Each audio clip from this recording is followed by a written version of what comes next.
পেয়ারা হাজরিন, আজকে আপনাদের মাঝে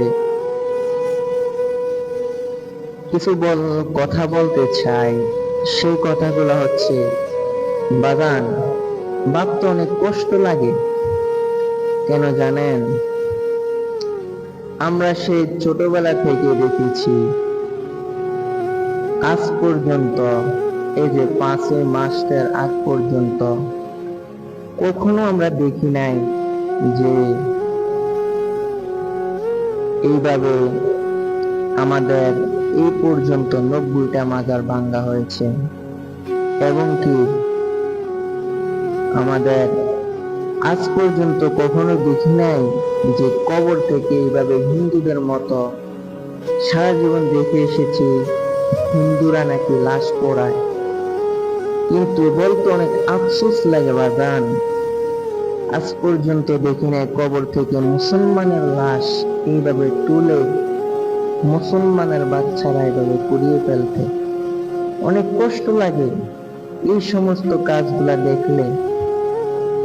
আমরা কোথায় আছি? বর্তমান পরিস্থিতিটা কোথায় গিয়েছে? একদল লোক বের হয়ে গেছে যে আল্লাহর ওলিরা বাংলার জমিনের মধ্যে না আসলে আমরা আমাদের বাপ দাদারা ধুতি পরে থাকতাম, মসজিদ কি আমরা চোখে দেখতাম না? বাজান, আজকে আল্লাহর ওলিদের একদল, তৌহিদি জনতা নামের এক দল, তারা আল্লাহর ওলিদের মাজার ভাঙতেছে, তারা আল্লাহর ওলিদের মাজারকে ধূলিসাৎ করে দিচ্ছে।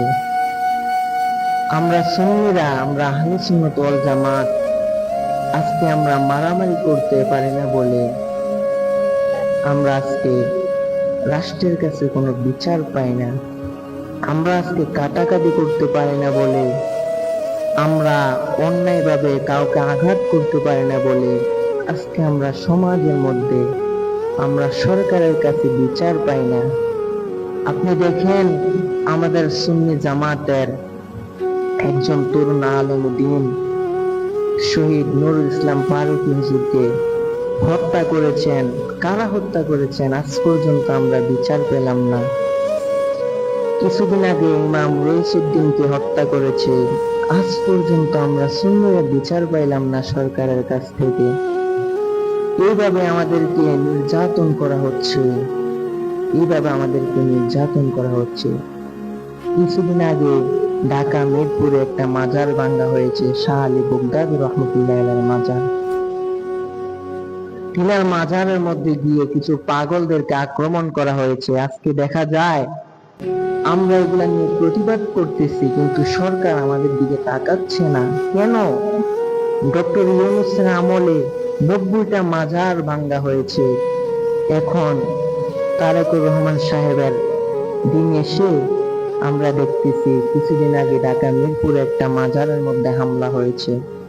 আল্লাহ পাক রব্বুল আলামিন বলেন, মান আদালি ওয়ালিয়ান ফাকাদ আযানতু বিল হারবি, যারা আমার আল্লাহর ওলিদের সাথে দুশমনি করলো, আমি আল্লাহ পাক রব্বুল আলামিন তাদের সাথে যুদ্ধ ঘোষণা করলাম।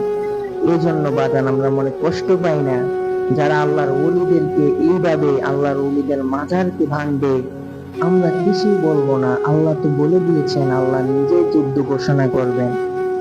আমরা আল্লাহর উপরে বলবো, আল্লাহ তুমি কি দেখো না তোমার আল্লাহর ওলিদেরকে এভাবে নির্যাতন করা হচ্ছে? এই জন্য সরকারকে বলবো, অনতি বিলম্বে এই সমস্ত লোকদেরকে আইনের আওতায় আনুন, এই সমস্ত লোকদেরকে আইনের আওতায় এনে তাদেরকে শাস্তি দেন।